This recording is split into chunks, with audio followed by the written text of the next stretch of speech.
Padre, al Hijo y al Espíritu Santo. Y vamos a abrir en el Salmo 78, vamos a leer, les doy un segundo para que lo busquen. Se llama la fidelidad de Dios hacia su pueblo infiel. Amén. Dice así: escucha, pueblo mío, mi ley, inclinad vuestro oído a las palabras de mi boca. Abriré mi boca en proverbios, hablaré cosas escondidas desde tiempos antiguos, los cuales hemos oído y entendido, que nuestros padres nos las contaron. No las encubriremos a los hijos, contando a la generación venidera las alabanzas de Jehová y su potencia y las maravillas que hizo. Él estableció testimonio en Jacob y puso ley en Israel, la cual mandó a nuestros padres que la notificasen a sus hijos, para que lo sepa la generación venidera y los hijos que nacerán.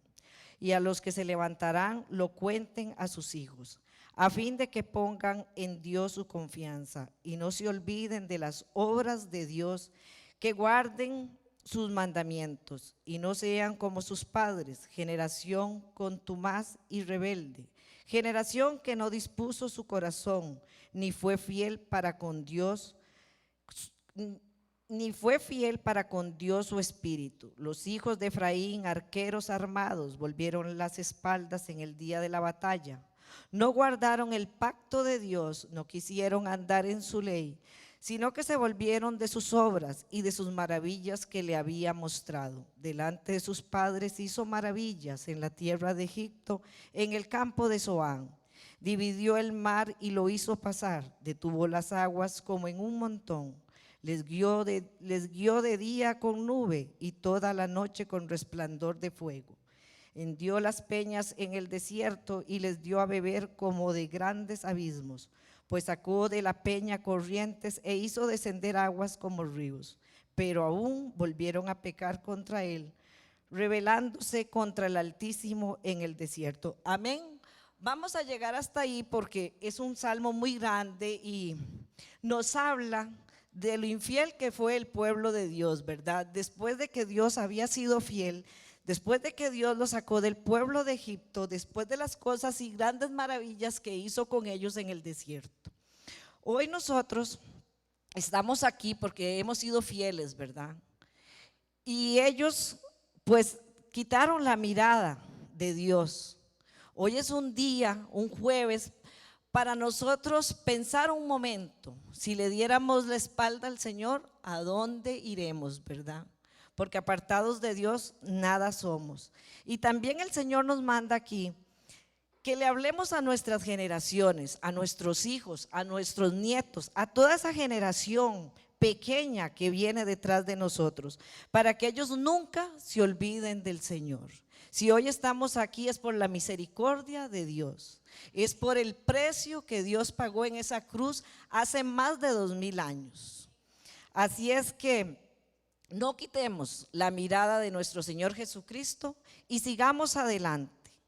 Vamos a inclinar nuestro rostro y vamos a orar y poner este tiempo en las manos del Señor.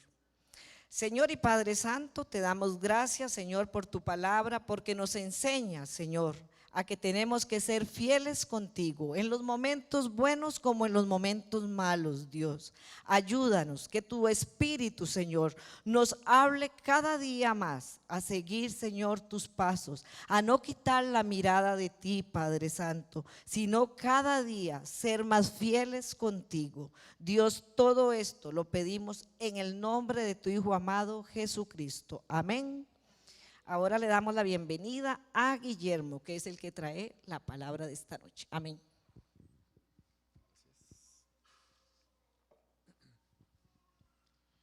Bueno, muy buenas tardes, iglesia. ¿Cómo están? No los escuché, solo a Samuel. ¿Cómo están? Qué bueno, qué bendición. Vamos a ver. Hoy traigo, no como el miércoles pasado que traía 3 hojas, hoy traigo una. Letras número 5, pero nada, es broma.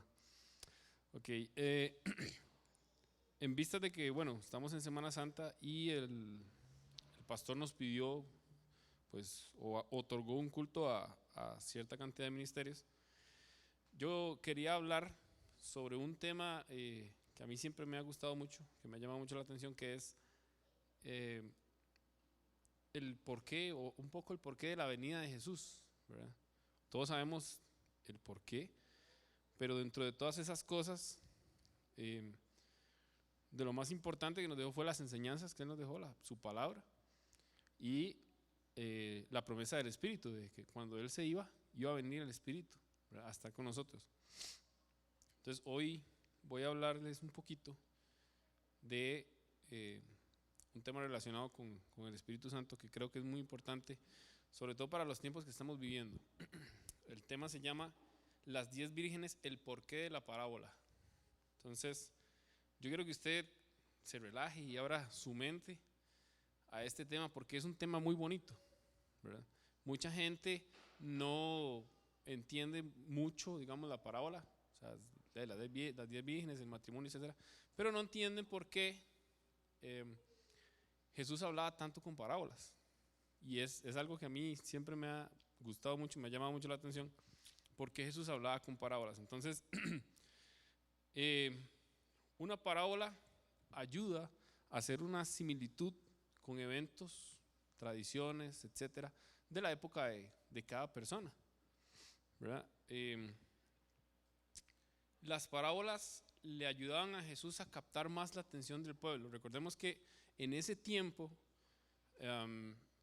igual que ahora, pero no tanto como ahora, había mucha más gente que no era alfabetizada, ¿verdad? Había muchos idiomas, el arameo, el hebreo, el griego helenístico. Entonces, si Jesús venía a hablarle a una persona en un lenguaje muy técnico, no lo iba a entender.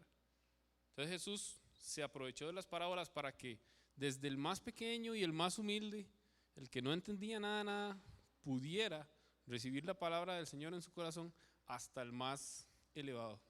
E inclusive en la Biblia menciona que aún los más elevados, cuando Jesús hablaba con parábolas, a veces no entendían, porque no era el propósito del Espíritu Santo llegar a ese corazón por medio de esa palabra. Vamos a ir vamos a ver, porque aquí sí están al revés. Vamos a ir a Mateo 13, del 1 al 9. Y ahí habla una parábola, por ejemplo, para empezar a ejemplificar, de una parábola que trae un consejo. Entonces, por medio de una parábola, Jesús da un consejo. Es una de las cosas que permite una parábola, dar un consejo, ¿verdad? Entonces vamos a leer ahí, dice: aquel día salió Jesús de la casa y se sentó junto al mar. Y se le juntó mucha gente, y entrándole en la barca se sentó, y toda la gente estaba en la playa. Les habló muchas cosas por parábolas, diciendo: he aquí el sembrador salió a sembrar. Mientras sembraba, parte de la semilla cayó junto al camino, y vinieron las aves y la comieron. Déjeme ver nada más si estoy bien.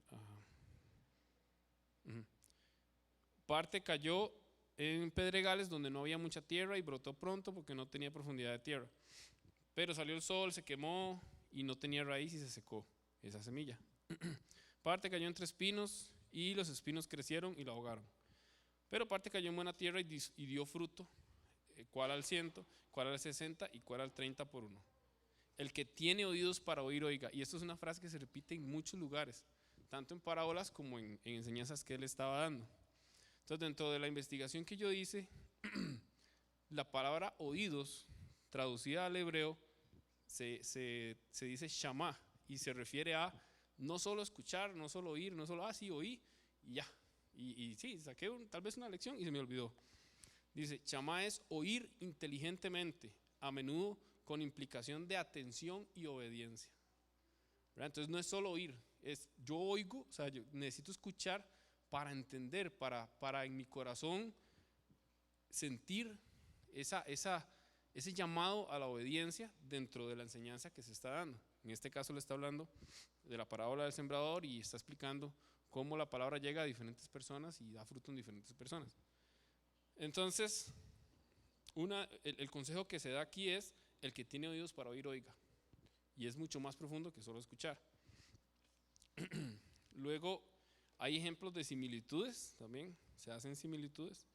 En en Mateo 23, del 24 al 27. Por aquí lo tengo. Por ejemplo, Jesús está hablándole a los fariseos y a la gente y les dice: guías ciegos, que coláis el mosquito y tragáis el camello. Entonces, para una persona de humildes orígenes era más fácil entender eso que tal vez hablarles más técnicamente. Dice: hay de vosotros, escribas, fariseos, hipócritas, porque limpiáis lo de fuera del vaso y del plato, pero lo de dentro estáis llenos de robo e injusticia. Igual, otra similitud. Fariseo ciego, limpia primero dentro del vaso y del plato, para que también lo de fuera sea limpio. Entonces, bueno, dice: hay de vosotros, escribas y fariseos, hipócritas, porque sois semejantes a sepulcros blanqueados, que por fuera a la verdad se muestran hermosos, mas por dentro estaban llenos de huesos de muertos y toda inmundicia. Entonces aquí le está usando símiles para explicarle, o que el pueblo entendiera qué le quería decir él a los fariseos. Entonces la parábola también nos ayuda a usar símiles. Ahí tengo varios capítulos que creo que por tiempo no los voy a poder leer todos.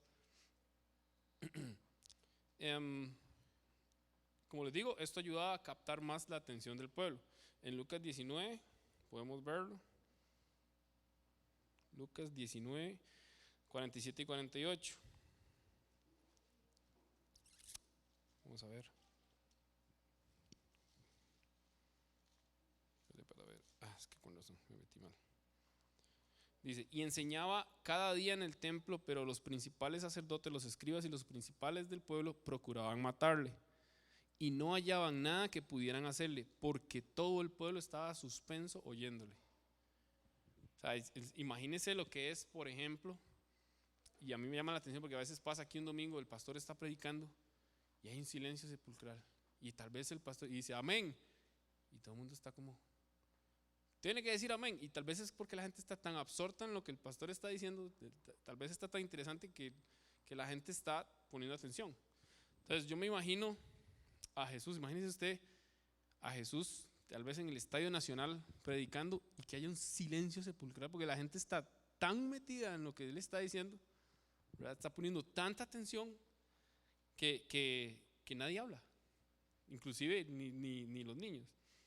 Entonces las parábolas le ayudan a él a captar mucho la atención del pueblo. Jesús hablaba por medio de parábolas porque no todos iban a entender su mensaje. Y como le dije, ayudaría a los de humildes orígenes y humilde corazón a entender la palabra, a ser tocados por el Espíritu Santo. Por ejemplo, no es lo mismo que yo le explique, por ejemplo, a Juan Carlos cómo funciona la tecnología celular de una manera técnica, a que se lo explique a Jefferson, por ejemplo, o a Norland. Si yo empiezo a hablarle técnicamente a Norland, cuando le empiezo a hablar de la célula que está en la torre, él me va a parar y me va a decir: suave, no entiendo.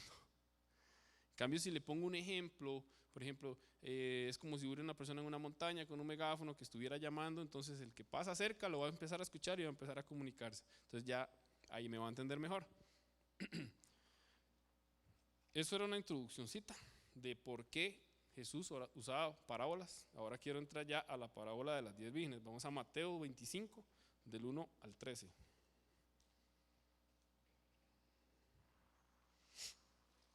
Y quiero que ponga bastante atención porque luego voy a ir desglosando cada una de las partes de la parábola para que usted entienda por qué Jesús agarró este ejemplo para explicarle a la gente cómo iba a ser la segunda venida de él. Dice: entonces el reino de los cielos será semejante a 10 vírgenes que tomando sus lámparas salieron a recibir al esposo. 5 de ellas eran prudentes y 5 insensatas. Esto se refiere a lo que él hablaba en otro momento también con una parábola que decía: cuando sean los días del Señor habrá 2 mujeres moliendo maíz, una será llevada y otra será dejada. Él se refiere a que la mitad y la mitad, a veces no todos se van a ir, ¿verdad? Algunos se van a quedar. Entonces luego dice: las insensatas tomando sus lámparas no tomaron consigo aceite, mas las prudentes tomaron aceite en sus vasijas juntamente con sus lámparas. Y tardándose el esposo cabecearon, todas se durmieron. Ojo que dice todas, no solo las 5 insensatas, todas se durmieron. Y a la medianoche se oyó un clamor: aquí viene el esposo, Salid a recibirle. Entonces todas aquellas vírgenes se levantaron y arreglaron sus lámparas. Las insensatas dijeron a las prudentes, dadnos de vuestro aceite, porque nuestras lámparas se apagan, o sea, están low. Mas las prudentes respondieron diciendo, para que no nos falte a nosotras y a vosotras, id más bien a los que venden y comprad para vosotras mismas. Pero mientras ellas iban a comprar, vino el esposo, y a las que estaban preparadas entraron con él a las bodas y se cerró la puerta. Después vinieron también las otras vírgenes diciendo, Señor, Señor, ábrenos. Mas él respondiendo dijo, de cierto os digo que no os conozco. Qué duro, ¿verdad? Velad pues, porque no sabéis ni el día ni la hora en que el Hijo del Hombre ha de venir. Esta parábola totalmente se refiere o tiene que ver con la tradición de la boda judía en ese tiempo, en tiempos de Jesús, donde él toma este ejemplo, como le digo, desde el niño más niño, en ese tiempo entendía cómo se daba una boda, porque era algo muy común de la vida normal, que le explicaba los papás o cualquier tío le podía explicar, que es cuando uno se casa tiene que ser esto y lo otro. Entonces Jesús tomó ese ejemplo que cualquiera conocía para revelar un misterio muy grande que era cómo iba a ser el tema de su venida, ¿verdad? Hay una similitud en la parábola de los talentos, en Lucas 19, del 12 al 26, que habla sobre un hombre lejano que se fue a un país a recibir un reino, pero no lo quisieron aceptar. Entonces cuando él volvió, antes de irse, él le dio unas minas de plata, en este caso lo que dice la Reina Valera, le dio 10 a uno, 5 a otro y 1 a otro. Cuando él regresó, les demandó, bueno, ¿qué hicieron con esas minas? Uno le dijo, de esas 10 saqué el doble, tome. El otro le dijo, de esas 5 saqué 3 más, tome. Y el otro le dijo, yo, como sabía que usted es un hombre tan severo y tan que saca, que siembra de donde no cosechó, me dio tanto miedo que la guardé. Entonces ahí el rey lo reprende y le dice, por lo menos la hubieras puesto en un banco para que ganara intereses, pero como no hiciste nada, te la voy a quitar y se la voy a dar al que más tuvo para que la multiplique. ¿Por qué le digo que hay una similitud? Más adelante lo vamos a ver, pero habla de que usted tiene un aceite que tiene que multiplicar o lo pierde, ¿ok? Y de cómo eso actualmente está ocurriendo. La gente no quiere oír de Jesús. La gente afuera no quiere oír de Jesús. Mucha gente no quiere oír de Jesús. Y mucha gente que inclusive está en la iglesia a veces está en un estado, como hablaba yo en la prédica pasada, como un estado vegetativo, esperando ahí a que las cosas pasen. Y mucha gente está dejando que ese aceite se baje cada día más y cada día más, que el aceite representa el Espíritu Santo, la unción del Espíritu Santo, y va a llegar a un punto en que lo pierde.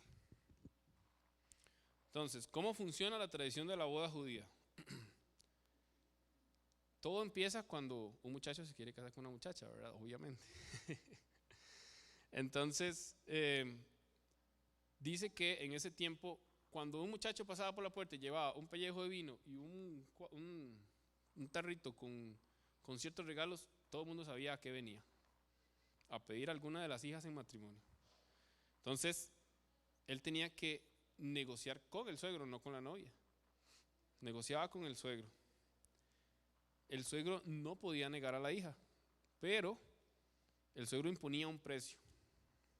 El suegro decía, bueno, se va a dejar a esta, a la primera, pero tiene que pagarme, qué sé yo, 40 camellos, 3 chanchos y 5 vacas y tanta plata. La hija no podía negarse. Rara vez sucedía. La hija, dentro de la tradición, en el momento del pacto que se daba, la hija decía, bueno, no, es que la verdad es que no me parece o buen partido o no me gusta tanto. Entonces el suegro y el novio negociaban, pero rara vez sucedía, muy rara vez. En esta parte la tradición y la Biblia nos habla también de lo mismo que pasó con Jesús. Él pagó el precio por nosotros. Nosotros de cierta manera somos esa novia que ahora es esposa, ¿verdad? Por la que Él pagó un precio. ¿Con quién tenía que negociar ese precio? Con la persona a quien pertenecíamos antes de venir a Jesús. ¿A quién? Entonces vamos a Juan 8, 42, 44.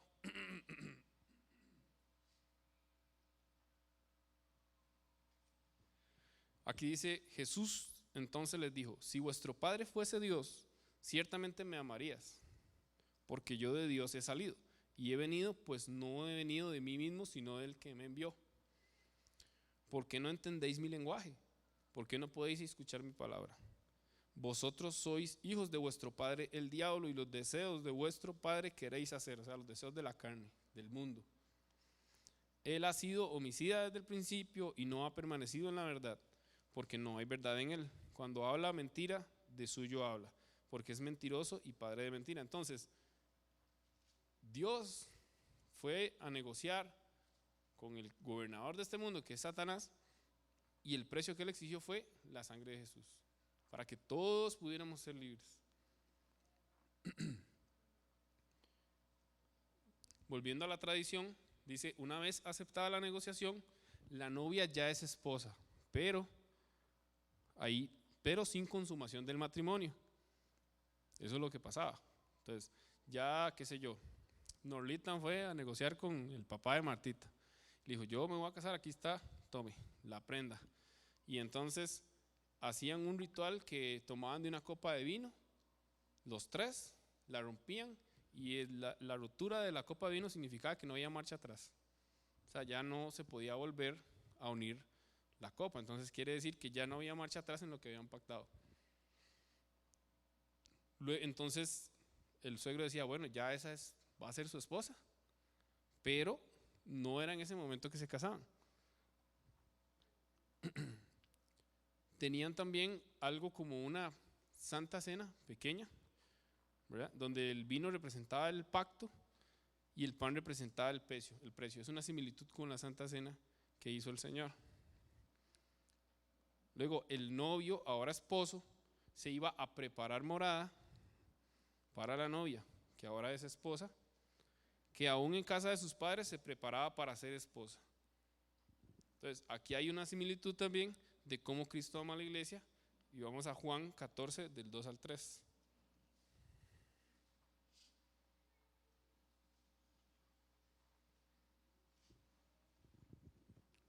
Cuando Jesús muere, creo que era, no, antes de que Jesús muriera, les dijo a los discípulos: tengo que irme, les voy a dejar un consolador, yo tengo que irme, porque una vez que yo pague el precio, tengo que ir a prepararles morada, ¿verdad? Entonces aquí hay una similitud con esa tradición de la boda judía.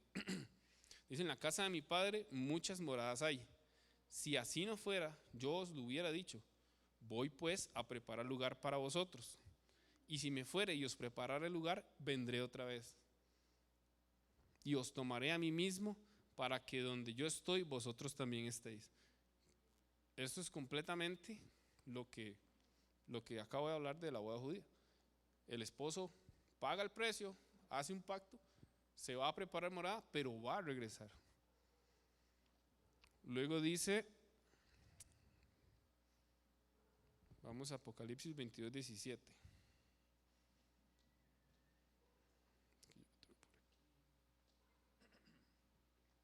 Dice: y el espíritu y la esposa dicen: ven. ¿Quién es la esposa? La iglesia.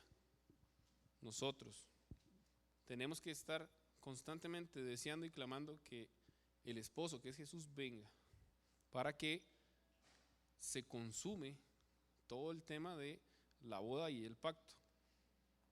Y el que oye, diga ven. Aquí es lo mismo que hablamos al principio. El que oye, el que escucha atentamente, con obediencia, también va a decir ven, porque está entendiendo. Gracias.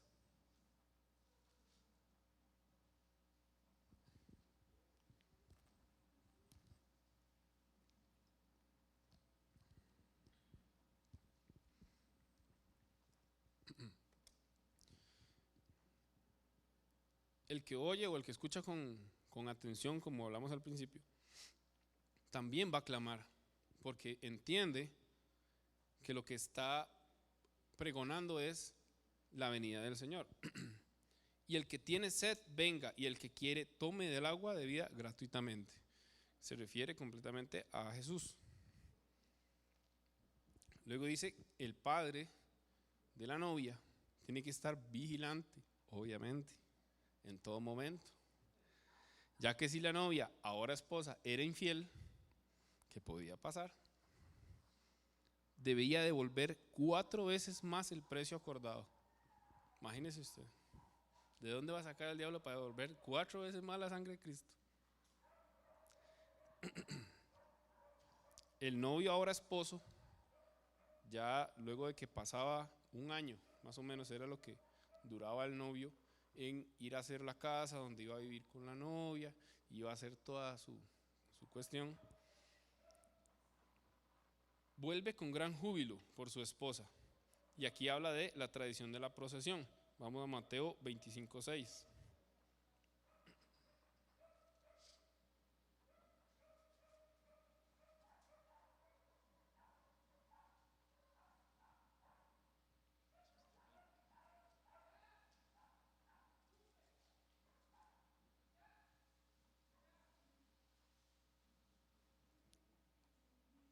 Espera que se me perdió. Bueno.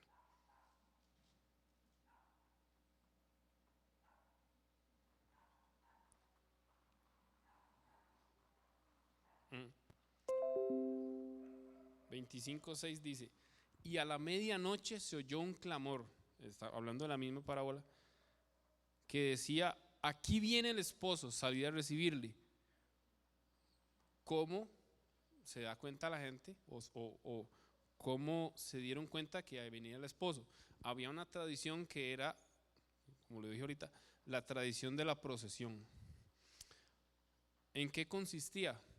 El novio salía desde su casa con 2 o 4 amigos, y esos 2 o 4 amigos venían constantemente gritando, aquí va el novio, vamos a la boda. Y entonces la gente empezaba a unirse, todos los vecinos empezaban a pegarse a la procesión, ¿verdad? Y llegaba a un punto en que era todo un carnaval de gente.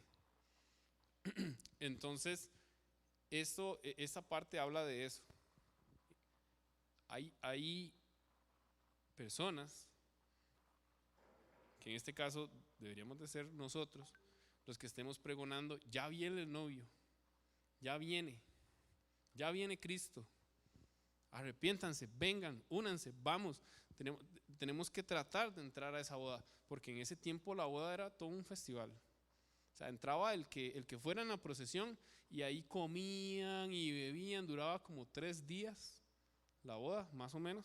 Entonces, nosotros deberíamos de ser esos mensajeros, esa procesión. Y aquí viene tal vez la parte más importante o jugosa, por decirlo así, de la parábola. Dice, la esposa debe estar despierta con la lámpara, que es la palabra, y el aceite, que es el Espíritu Santo, esperando al novio. Y esto es una remembranza de lo que ocurrió a Jacob con Raquel y Lea. Si no conoce la historia, se la digo rápidamente. Jacob llegó, andaba oyendo, llegó donde conoció a Lea y a Raquel. Él se enamoró perdidamente de Raquel. Trabajó 7 años para que lo dejaran casarse con Raquel. El suegro lo engaña. En la noche de bodas los mete a oscuras. Le mete a Lea en lugar de Raquel.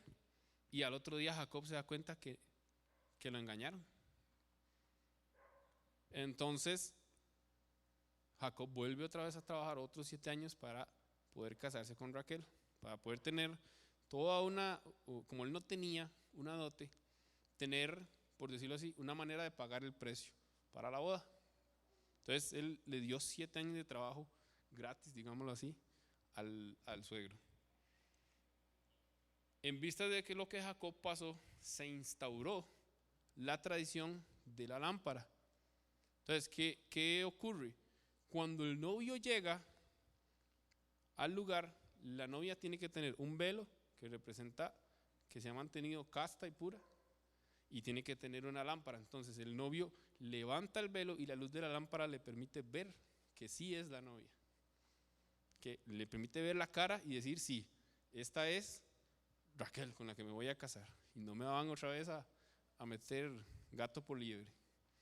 Entonces de ahí se instaura la tradición y viene desde ese tiempo hasta, bueno, ahora la tradición de boda judía es un poco más moderna, pero en tiempos de Jesús se mantenía esa tradición. Y aquí quiero rescatar las dos partes, que es la palabra. Vamos a 2 de Timoteo 3, del 16 al 17.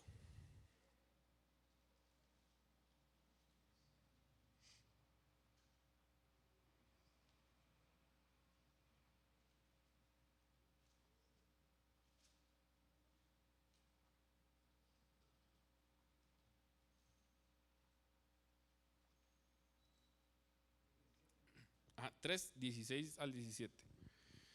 Dice, toda la escritura es inspirada por Dios y es útil para enseñar, para redarguir, para corregir, para instruir en justicia, a fin de que el hombre de Dios sea perfecto, enteramente preparado para toda buena obra. Estos son virtudes que nos da la palabra para este tiempo y para los que vienen, ¿verdad? Y aquí habla de una palabra muy interesante que es redarguir, que en hebreo se dice elenjo y significa amonestar, convencer, certeza o convicción. Entonces, a veces pensamos que redarguir es solo regañar, ¿verdad? Y decirle a alguien, es que aquí, allá, y no. Tiene que ver más con el convencer. Y el que logra ese convencimiento es el Espíritu Santo. Luego vamos a Hebreos 4, 12 y 13.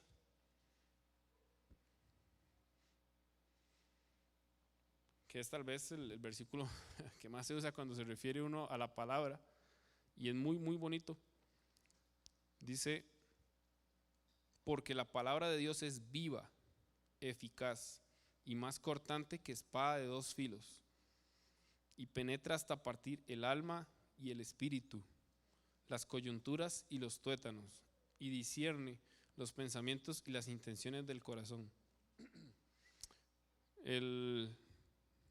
En estos días que estábamos acá en uno de los servicios, el pastor explicaba cuál es la diferencia de una espada de un filo a una espada de dos filos. Una espada de un filo usted tiene que cortar con un machete y vuelve. Camina, corta y vuelve. En cambio la espada de dos filos corta, corta, corta, corta. Parejo, ¿verdad? O sea, usted no tiene que hacer mucho esfuerzo. Otra parte que me llama mucho la atención de este versículo es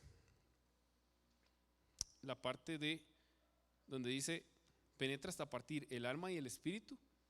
Entonces la palabra va de la mano con el Espíritu Santo y llega hasta lo más profundo de la persona. Las coyunturas, que vienen siendo las conexiones entre huesos, y dice, y los tuétanos. Para el que no sabe, el tuétano son las células que están dentro del hueso. O sea, es lo más básico de lo que usted está compuesto. El líquido de la médula espinal es como los tuétanos. Entonces aquí habla de que inclusive la palabra y Dios pueden transformar inclusive a veces hasta el ADN de una persona, ¿verdad? Puede llegar a donde un alcohólico que tiene eso metido, porque como hablaba Carla ayer, trae una maldición generacional, y puede cambiarlo completamente y hacer el milagro y sacar a esa persona del alcoholismo o de lo que sea. Tengo más versículos donde habla de todo lo que es la palabra del Señor y cómo atesorarla. Salmo 119, por ejemplo. Todo el Salmo 119 habla sobre la palabra. Lucas 4:4. Vamos a Juan 5:39, que ese sí lo tengo por ahí. Como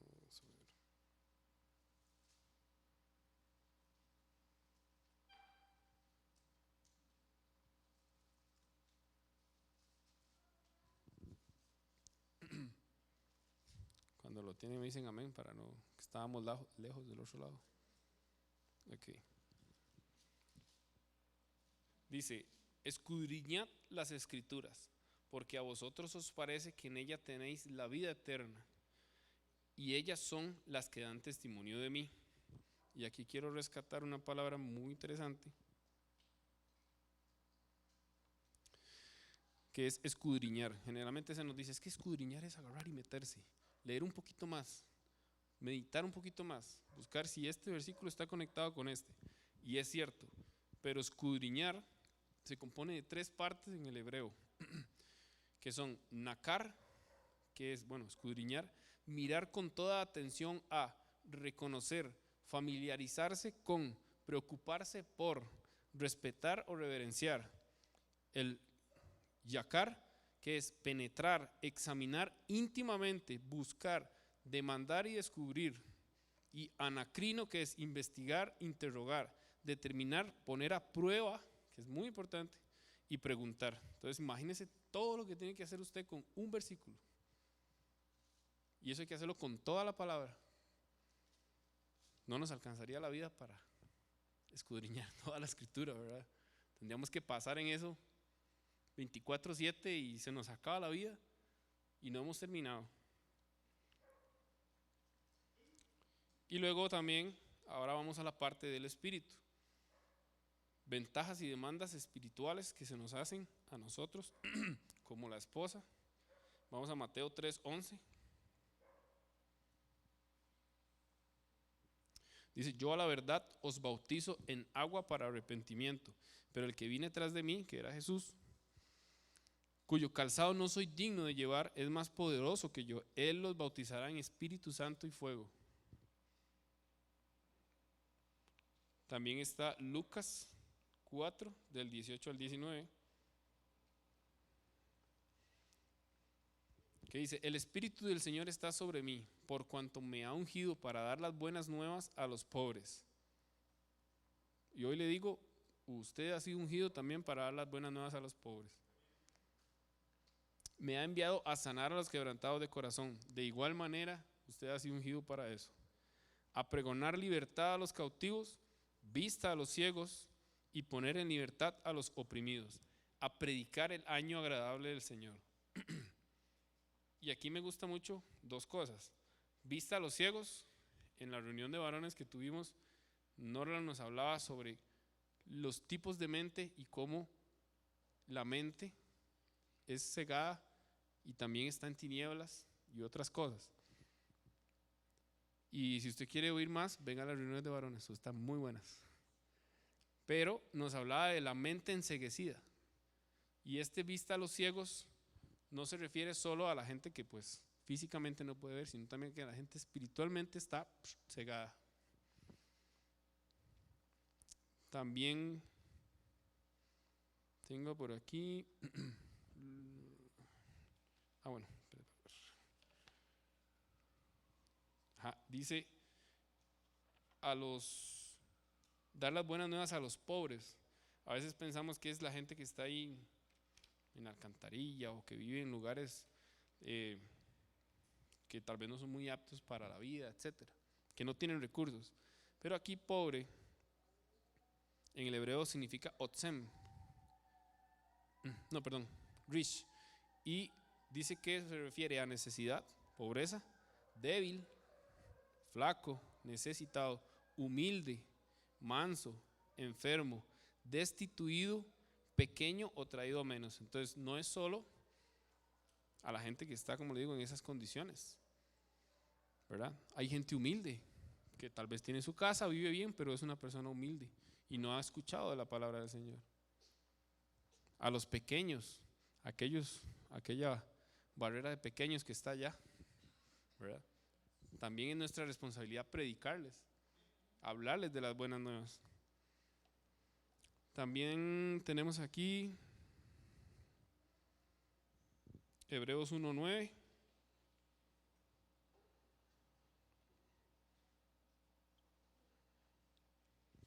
Dice, has amado la justicia y has aborrecido la maldad, por lo cual te ungió Dios, el Dios tuyo, con óleo de alegría más que a tus compañeros. Entonces, aparte de, como le digo, son varios los versículos que tengo. Estas son cosas buenas y ventajas que tenemos al estar buscando esa presencia espiritual. Dice, me ungió con óleo de alegría, más que a los demás.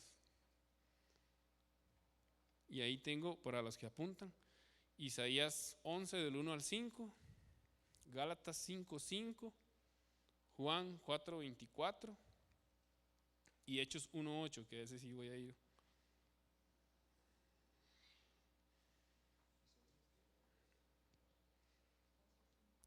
Ajá, del 1 al 5, 11 del 1 al 5.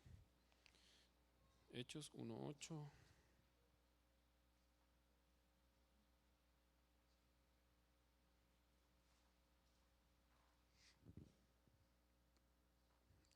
Y este me gusta mucho, escuche lo que dice porque aplica para todos los que estamos acá.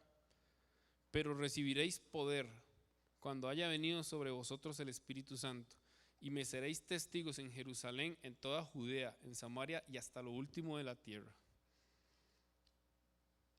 Usted ha recibido poder por medio del Espíritu. Y dice que poder en hebreo significa otzem, que es fuerza, fortaleza y valentía. No es que usted va a ir a pegarle con la Biblia a la gente en el parque. Toma el poder, toma. No. Tiene la valentía, tiene la fortaleza y la fuerza para levantarse todos los días, a hacer las cosas que Dios nos llama a hacer y predicar su palabra. Ese es el poder que Él nos ha dado. Y para salir también de las cosas que nos afectan, ¿verdad? Como hablaba ayer doña Carla. Si no vio la prédica de ayer, búsquela, está muy buena. También tenemos el otro lado o la otra cara de la moneda, los problemas por la falta de espíritu. Vamos a Gálatas 5, 16, 26.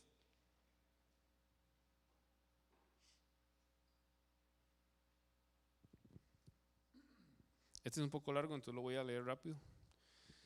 Digo pues, andad en el espíritu y no satisfagáis los deseos de la carne, porque el deseo de la carne es contra el espíritu y el espíritu es contra la carne, y estos se oponen entre sí para que no hagáis lo que quisieres. Pero si sois guardados por el espíritu, no estás bajo la ley. Y manifiestas son las obras de la carne, que son adulterio, fornicación, inmundicia, lascivia, idolatría, hechicerías, enemistades, pleitos, celos, iras, contiendas, disensiones, herejías, envidias, homicidios, borracheras, orgías y cosas semejantes a estas. O sea, hay un abanico enorme de cosas semejantes a estas o derivadas de esas que vienen por no seguir al Espíritu Santo. Puede venir a la vida de una persona, acerca de las cuales os amonesto, como ya os lo he dicho antes, que los que practican tales cosas no heredarán el reino de Dios. Y luego ahora habla del fruto del Espíritu. Es amor, gozo, paz, paciencia, benignidad, bondad, fe, mansedumbre, templanza. Contra tales cosas no hay ley. O sea, no hay un límite en el amor que usted pueda dar. No hay una ley que le diga, no, 10% aquí, 10%, no. Usted puede dar todo el amor de Dios que usted quiera dar. Gozo, usted puede vivir en el gozo del Señor todo lo que usted quiera. Y debería de ser más bien siempre. Aún en las pruebas, alabo. Paz, la paz que viene del Señor, no hay un límite en cuánta paz usted pueda tener de parte del Señor. Paciencia, benignidad, bondad, fe. La fe debería por nosotros mismos ser ilimitada, la fe que tengamos. Cada día debería ser más grande. Luego dice, pero los que son con Cristo han crucificado la carne con sus pasiones y sus deseos. Si vivimos por el Espíritu, andemos también por el Espíritu. O sea, si usted fue transformado, si usted le entregó su vida a Cristo, ahora vive por el Espíritu. O sea, sabe que tiene una vida eterna, entonces camine con ese Espíritu. Porque nada gana con llegar, sí, ay, Señor, y vivió un momento y luego volvió a lo mismo. Es peor, más bien, dice la palabra que es peor. No nos hagamos vanagloriosos, irritándonos unos a otros, envidiándonos unos a otros.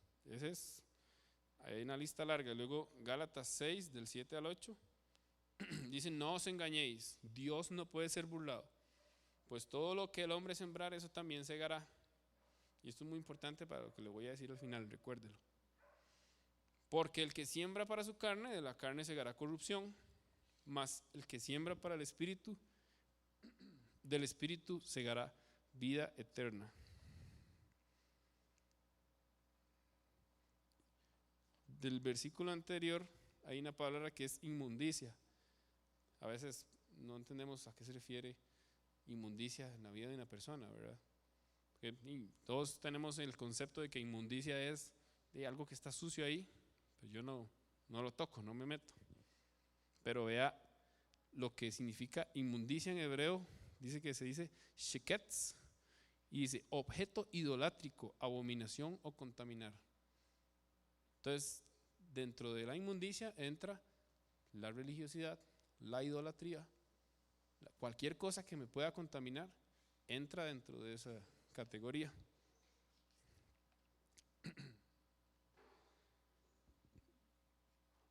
Okay. Luego de que entendimos de que las esposas sensatas tenían la palabra y el espíritu, como acabamos de verlo aquí, que tenemos que estar agarrados de la palabra y tenemos que buscar cada día más ese espíritu, tenemos el problema del otro lado que presentan ahora las esposas insensatas. Pobrecitas, ¿verdad? Que no echaron suficiente aceite y también se durmieron. Vea que la parábola dice, todas se durmieron. Y eso se refiere a las personas o a las iglesias cuando se acerquen los tiempos del Señor. Dice que va a haber, a mucha gente el amor se enfriará, ¿verdad? Los padres contenderán con los hijos, habrá una gran apostasía. Entonces muchas iglesias se van a dormir. Pero depende también de hay pastores que sí están vigilantes a eso, como lo decía yo, como el papá tiene que estar vigilante de si la novia es fiel o no. Hay muchos pastores que sí están vigilantes de eso y están buscando salir de eso, mantener el aceite. Pero le pasó lo siguiente a las esposas insensatas: se durmieron sin tener la suficiente unción. Vamos a Proverbios 6, 4 al 11.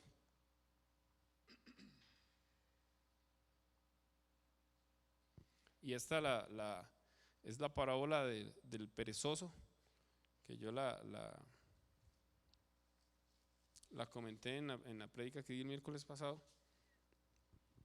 La voy a leer rápidamente. Dice, no des sueño a tus ojos, ni a tus párpados adormecimiento. Escápate como gacela de la mano del cazador, o como ave de la mano del que arma los lazos. Ve a la hormiga, oh perezoso, mira sus caminos y sé sabio.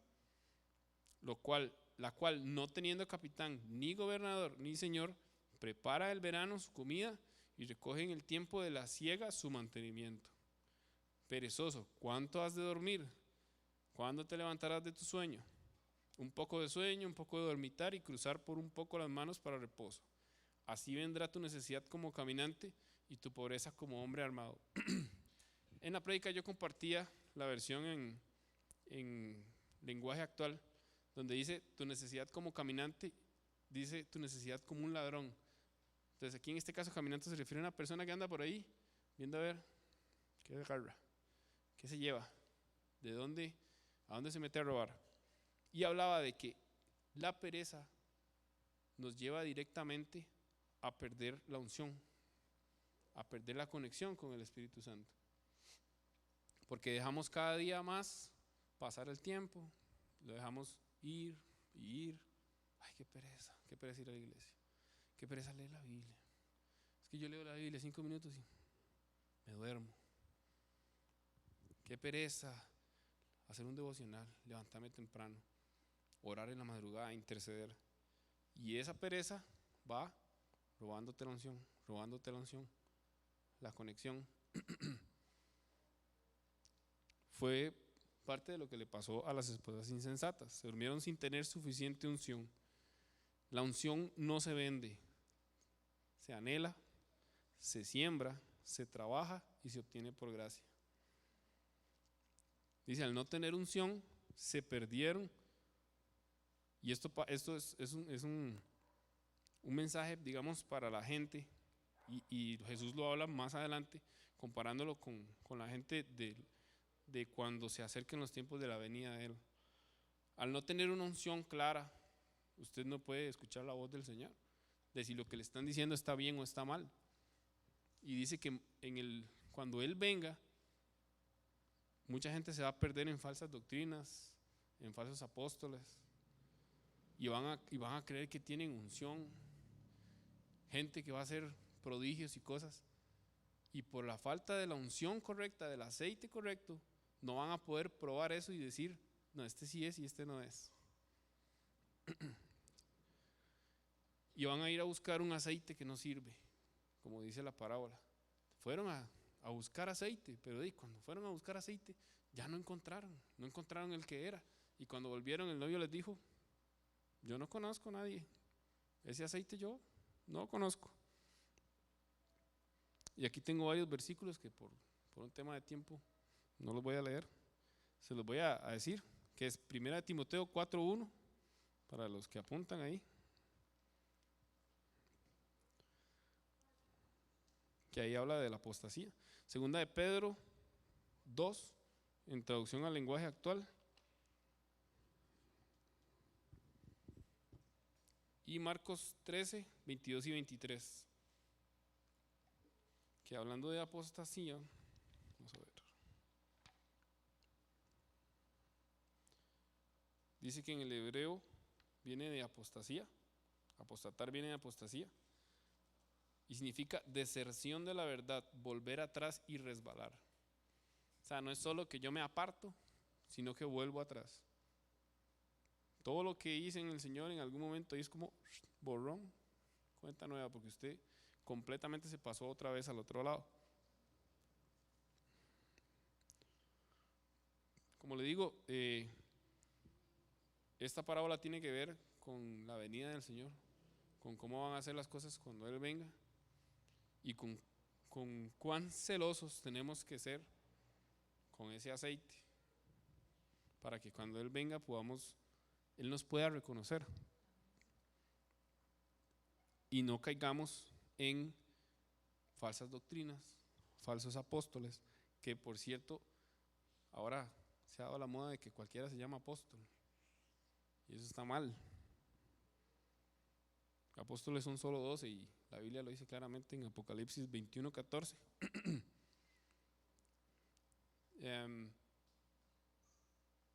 Eso está mal. Yo no sé, un día estaba viendo un video y lo estaba comentando con el pastor de un supuesto apóstol que él decía que él era tan santo que no podía tocar el piso. Entonces la gente de la congregación se ponía en el piso para que él pudiera caminar y llegar al carro último modelo que tenía cuando terminaba, igual cuando entraba. Entonces, si ya estamos viéndolo, imagínense más adelante. Hay que tener mucho cuidado, mucho cuidado. Parte de lo que nos dice la palabra es, ustedes tienen que probar lo que dicen los profetas, lo que dice aquí, allá. Por eso hay que escudriñarla, para que nadie nos engañe. ¿Por qué? Porque toda falsa doctrina y todo falso apóstol viene de Satanás. Y en 2 de Corintios 11, del 13 al 15, lo dice claramente. Voy a buscarlo, ya casi terminamos.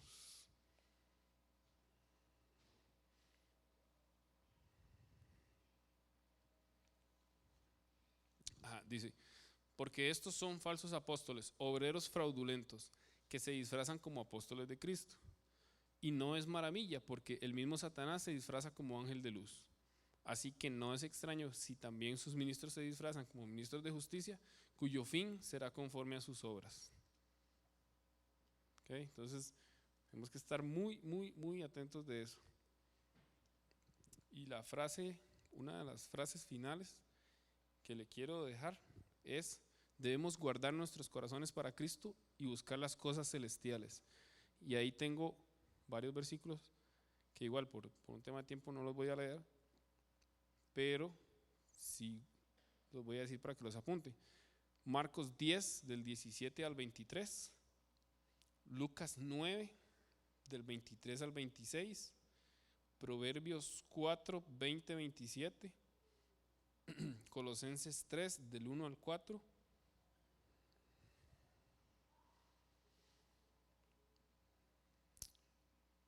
Mateo 6, 19 al 21. Sí le voy a leer Lucas 9, de 23 al 26, dice: y decía a todos, hablando de Jesús, si alguno quiere venir en pos de mí, niéguese a sí mismo, tome su cruz cada día y sígame. Vea que es tome su cruz cada día, porque todos los días tenemos que, usted se acuesta, la pone ahí a la orilla de la cama, se duerme y él se levanta otra vez. Todos los días tenemos que lidiar con nosotros, lidiar con diferentes cosas, pero hay que tomar la cruz y decir, bueno, hoy voy a tratar de ser más santo. Porque todo el que quiera salvar su vida la perderá, y todo el que pierda su vida por causa de mí, éste la salvará. Se refiere a la vida mundana, ¿verdad?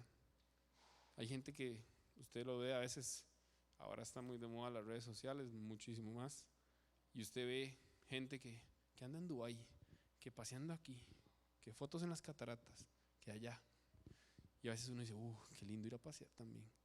¿De dónde sacarán la plata? Qué chiva. Pero esta gente tristemente está desperdiciando su vida, ama su vida mundana y la está desperdiciando, y no está buscando hacer tesoros donde tiene que hacerlos. Dice, pues, ¿qué aprovecha el hombre si gana todo el mundo y se destruye o se pierde a sí mismo? Porque el que se avergonzare de mí y de mis palabras, de este se avergonzará el Hijo del Hombre, cuando venga en su gloria y en la del Padre y la de los santos ángeles. Otro versículo que tengo por ahí dice, habla de la parte donde dice que no hagamos tesoros aquí, porque aquí se los come la polilla, el herrumbre, los destruye, o se los pueden robar los ladrones, sino que hagamos tesoros en el cielo, donde realmente van a contar cuando se acabe nuestra vida o cuando venga el Señor. Y como frase final le quiero decir, concéntrese en sembrar, trabajar y cosechar su aceite, porque esa va a ser la marca de los hijos del Señor cuando Él venga a buscarnos. Concéntrese en trabajar su aceite, en cosecharlo todos los días, todos los días, todos los días. Bendiciones a todos. Y bueno, de mi lado, eso era todo a nivel de la enseñanza. Espero que les haya gustado. Creo que se ajusta mucho a estos tiempos que estamos viviendo, donde cada día vemos más que esta generación y los chicos viven más pensando que lo que ven en sus teléfonos es lo que cuenta, es lo que vale, es lo importante. Y tenemos una guerra muy grande contra esas cosas, tanto como padres, igual que como miembros de una congregación o hijos de Cristo, de enseñarles a esta generación qué es lo que realmente importa, porque cualquier cosita los está perdiendo. Hace 10 años usted no oía de casos de niños de 10 años suicidándose. ¿Por qué se suicida un niño de 10 años? Porque en 10 años ha tenido una vida tan vacía, tan desordenada tal vez, que no entiende quién es ni para dónde va. Que si no tiene un teléfono celular, si no tiene una cuenta de Facebook donde tenga likes, no vale nada según él. Entonces eso es una lucha grande que tenemos todos, como iglesia, como padres. Ahí se las dejo y voy a pasar a Jennifer para que nos despida. Gracias, Guille. Bueno, nos vamos a poner de pie para quedar despedidos. Cerramos nuestros ojos y le damos gracias al Señor. Señor y Padre Santo, te damos gracias, Señor, por este momento tan hermoso, por estas palabras, Señor, que nos ha regalado Guillermo, Dios, que sean de gran bendición para nuestras vidas, para cada uno de nosotros y llegarlas a poner en práctica. Señor, lleva con bien a cada hombre, a cada mujer, cada joven, cada niño a su casa, Dios.